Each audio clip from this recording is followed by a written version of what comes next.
Bonjour, je suis Sébastien Besnier, je suis professeur d'informatique en CPGE. Je suis également formateur Helm et Python et co-organisateur de la conférence Helm Europe qui aura lieu du 26 au 28 juin à Paris. Alors, Helm, c'est un langage fonctionnel qui compile vers du JavaScript et qui te permet de faire des applications web. Le compilateur fait plus que te dire ton code n'est pas valide ici. Très souvent, il te dit ce qu'il faut faire pour que ton code soit valide.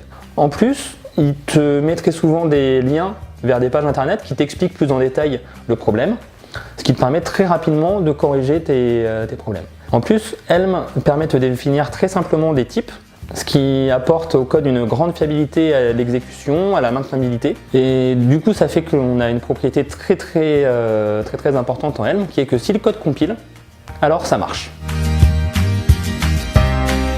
Alors moi j'aime bien comparer la création d'une application avec la cuisine d'un plat. Et quand on fait la cuisine, on n'a pas besoin de 50 couteaux avec chaque couteau qui coupe plus ou moins bien suivant comment on les tient. On n'a pas besoin de 50 plaques de cuisson, une au gaz, une à l'électricité, une au charbon. Non, nous ce qu'on veut quand on fait la cuisine, c'est un couteau qui coupe bien, une plaque de cuisson qui chauffe bien et une cuisine bien agencée. On a juste à tendre le bras pour rattraper ce qu'on veut. Et bah Helm, c'est un peu la cuisine idéale. Vous avez un couteau, mais qui coupe super bien, une plaque de cuisson, mais qui chauffe exactement ce que vous voulez, et tout agencé à portée de bras. Alors c'est un peu l'idée, mais l'approche est complètement différente. TypeScript, c'est quoi? C'est un surensemble de JavaScript qui essaye un petit peu de pallier au manque de JavaScript pour apporter de la sécurité dans l'exécution. Donc c'est très bien, ça résout plein de problèmes, mais ça oblige à prendre en compte toute la complexité de JavaScript. Helm, par contre, il part d'un point de vue complètement différent. Il dit on va définir un nouveau langage. Et on se rend compte qu'on n'a pas besoin de beaucoup de concepts pour faire ce qu'on veut. Et Helm, il va tout droit à l'essentiel. Et donc le compilateur, il est très simple. Tu as deux options. Tu as Optimize ou Debug. Et c'est tout. Donc tu n'as pas à te perdre un quart d'heure dans la configuration. Est-ce que j'accepte les stricts, les any, les nuls, les machins? Non, tu installes Helm, tu commences à coder en Helm, tu compiles et ton projet il marche.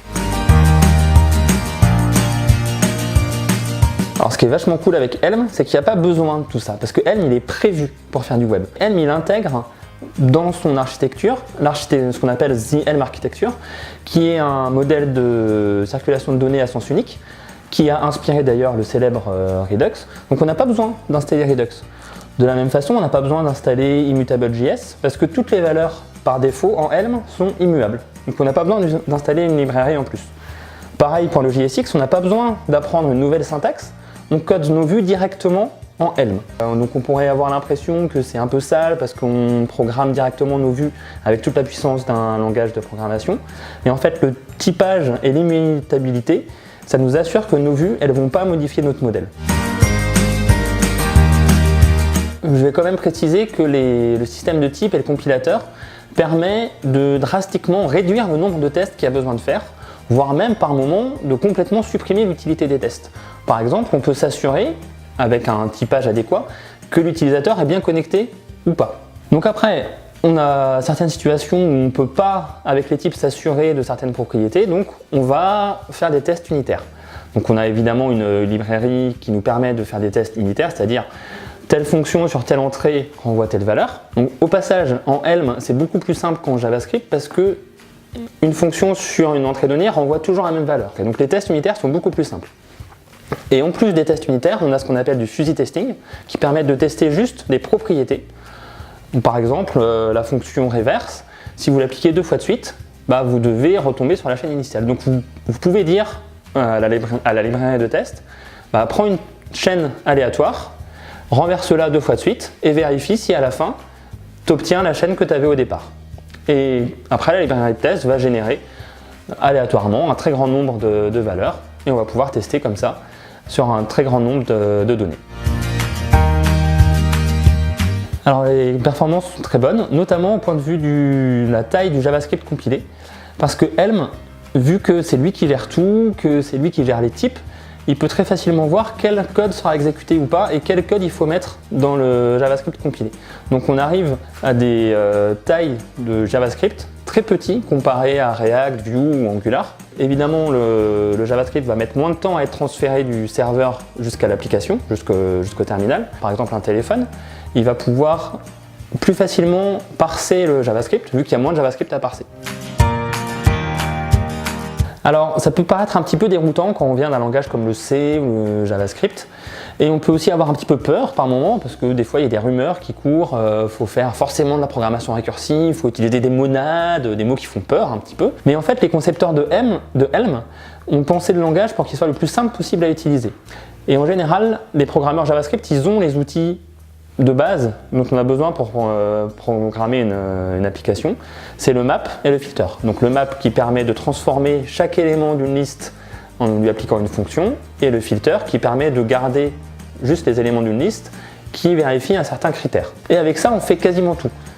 Et c'est seulement si on a besoin d'optimiser son code, ce qui arrive assez tard parce que le compilateur il a des très bonnes performances, quand on a besoin d'optimiser son code, on va avoir la possibilité de faire des fonctions récursives. Mais c'est absolument pas obligatoire, on peut faire quasiment tout avec des outils très très simples.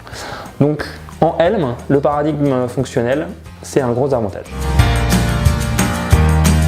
Alors l'un des adages de Evans Appliki, le créateur du langage, c'est « Explicit is better than implicit ». En français, explicite est meilleur que implicite. Donc ça induit des fois une certaine verbosité du code, et un code relativement long à lire, mais ça a comme avantage aussi que du coup le code Helm est toujours très simple à lire. Il n'y a pas de configuration cachée, de code qui ne se comporte pas comme on l'attend, ça se comporte toujours de la même façon. Alors le langage est encore assez jeune, il a été créé en 2012 et on retrouve beaucoup de la communauté sur Slack. On peut poser beaucoup de questions, il y a notamment un channel beginners, il ne faut pas hésiter, on peut même poser des questions débiles, il ne faut pas avoir peur, on ne va pas se moquer de vous et en général les gens vont répondre très très bien jusqu'à ce que vous ayez compris. En France, le langage pénètre petit à petit. Par exemple, Vente Privée a décidé de réformer toute son infrastructure logicielle. Donc leurs serveurs sont en Haskell, c'est un autre langage fonctionnel pur, et le front en Helm. Le Bon Coin aussi a fait quelques expérimentations dans son lab en Helm.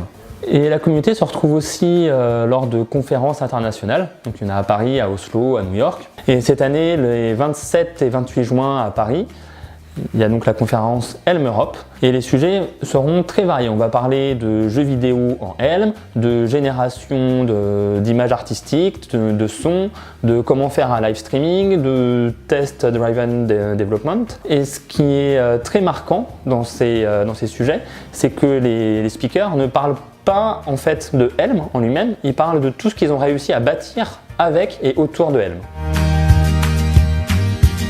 Alors ce qui est excellent avec ce langage-là, c'est que la refactorisation est très fiable. Donc ça veut dire que vous pouvez partir d'un modèle très très simple pour le faire grandir au fur et à mesure. Au contraire de langages comme JavaScript ou Python, où là vous êtes obligé de partir déjà avec une architecture très proche de ce que sera votre programme à la fin, parce que la refactorisation dans ces langages de script non typés est un art assez évolué. Donc par exemple, on pourrait essayer de faire un démineur. Donc au début, qu'est-ce qu'on prend? On prend une case, et quand on clique dessus, on change son état, elle est révélée ou elle n'est pas révélée. Très simple. Et puis après, vous gérez une liste de cases. Quand vous cliquez sur cette case-là, elle va être révélée ou pas révélée, cette case-là révélée ou pas révélée. Et puis après, vous rajoutez les bombes, et puis après les points, etc., etc., etc. Et à chaque fois que vous allez rajouter quelque chose dans votre code, le compilateur va être derrière vous pour vous dire « Hey, ton code là, il marche pas. C'est pas possible que ça marche, et pour que ça marche, il faut que tu fasses ça. » Donc n'hésitez pas, lancez-vous. L'important, c'est de faire un projet qui vous plaît.